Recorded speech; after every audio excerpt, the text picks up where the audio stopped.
हरि ओम। अद्य वयं संधि विषये पठिष्यामः। संधि सम प्लस धी शब्द का अर्थ होता है मेल या जोर। रूल: दो निकटवर्ती वर्णों के परस्पर मेल से जो विकार परिवर्तन होता है वह संधि कहलाता है।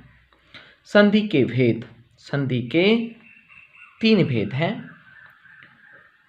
स्वर संधि, सेकंड व्यंजन संधि, थर्ड विसर्ग संधि। फर्स्ट स्वर संधि। स्वर संधि दो स्वरों के मेल से होने वाले परिवर्तन को स्वर संधि कहते हैं।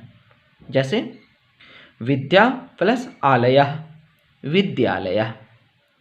स्वर संधि के भेद: स्वर संधि के 5 भेद हैं, मुख्य 5 भेद हैं।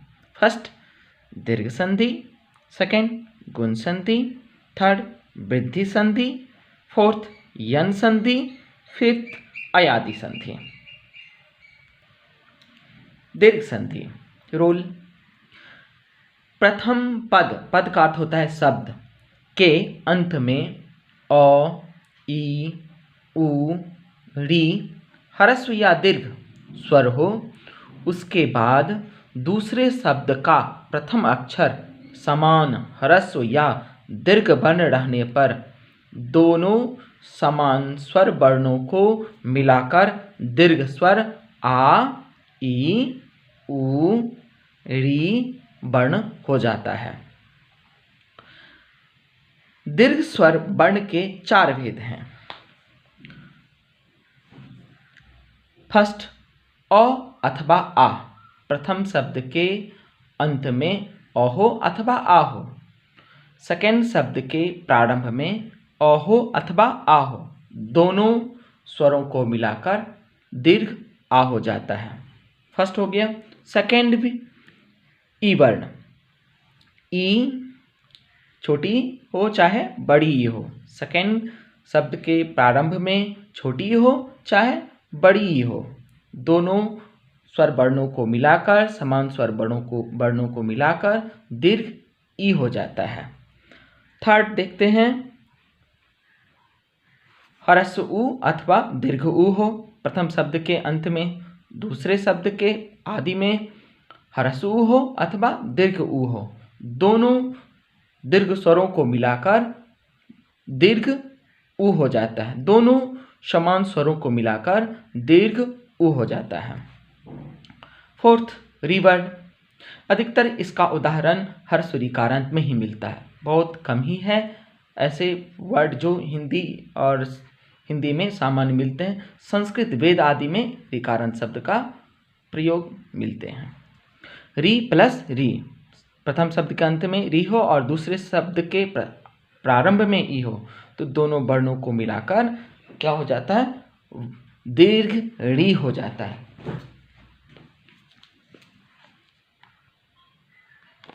दीर्घ री हो जाता है। दीर्घ संधि का उदाहरण: फर्स्ट अ अथवा आ प्लस अ अथवा आ, दोनों को मिलाकर दीर्घ आ का उदाहरण देखते हैं।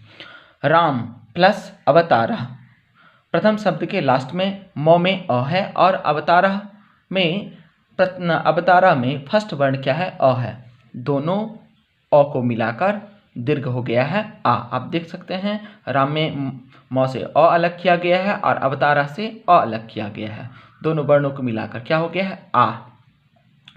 अब इसको मोहलंत है, म से आ को ऐड कर दीजिए, तो रामा प्लस बतारः, राम पूरा जोड़ेंगे तो क्या हो जाएगा, रामावतारः।